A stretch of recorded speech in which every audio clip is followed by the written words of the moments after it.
And from the many places I have visited during my life where there has been conflict and suffering, from Northern Ireland to Rwanda, this book is a response to this question.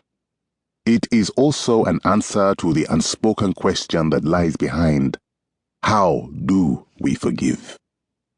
This book is written for those who need forgiveness, whether they want to forgive or to be forgiven.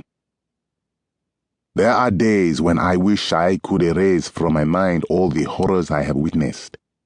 It seems there is no end to the creative ways we humans can find to hurt each other, and no end to the reasons we feel justified in doing so. There is also no end to the human capacity for healing. In each of us, there is an innate ability to create joy out of suffering, to find hope in the most hopeless of situations, and to heal any relationship in need of healing. I would like to share with you two simple truths. There is nothing that cannot be forgiven, and there is no one undeserving of forgiveness. When you can see and understand that we are all bound to one another, whether by birth, by circumstance, or simply by our shared humanity, then you will know this to be true. I have often said that in South Africa, there would have been no future without forgiveness. Our rage and our quest for revenge would have been our destruction. This is as true for us individually as it is for us globally. There have been times when each and every one of us has needed to forgive. There have also been times when each and every one of us has needed to be forgiven. And there will be many times again. In our own ways, we are all broken. Out of that brokenness, we hurt others. Forgiveness is the journey we take toward healing the broken parts. It is how we become whole again. Whether it is the tormentor who tortured me brutally, the spouse who betrayed me, the boss who passed me over for a promotion, or the driver who cut me off during my morning commute, I face the same choice: to forgive or to seek revenge.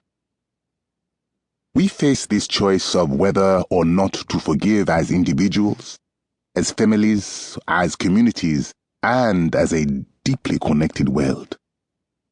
The quality of human life on our planet is nothing more than the sum total of our daily interactions with one another. Each time we help, and each time we harm, we have a dramatic impact on our world. Because we are human, some of our interactions will go wrong, and then we will hurt or be hurt, or both.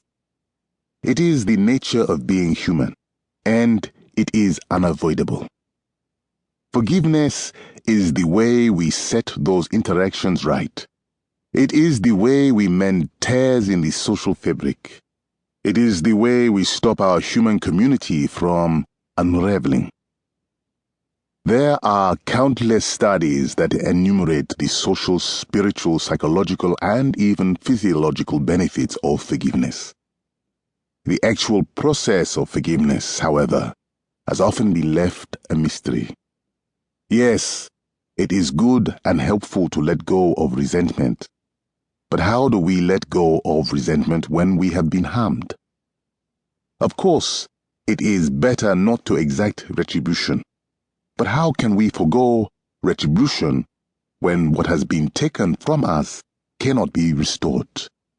And is it even possible to forgive and still pursue justice? What steps must we follow to achieve forgiveness? How do we heal all the holes in our hearts that come with being the fragile creatures we are? The path of forgiveness is not an easy one. On this path, we must walk through the muddy shoals of hatred and anger and make our way through grief and loss to find the acceptance that is the hallmark of forgiveness.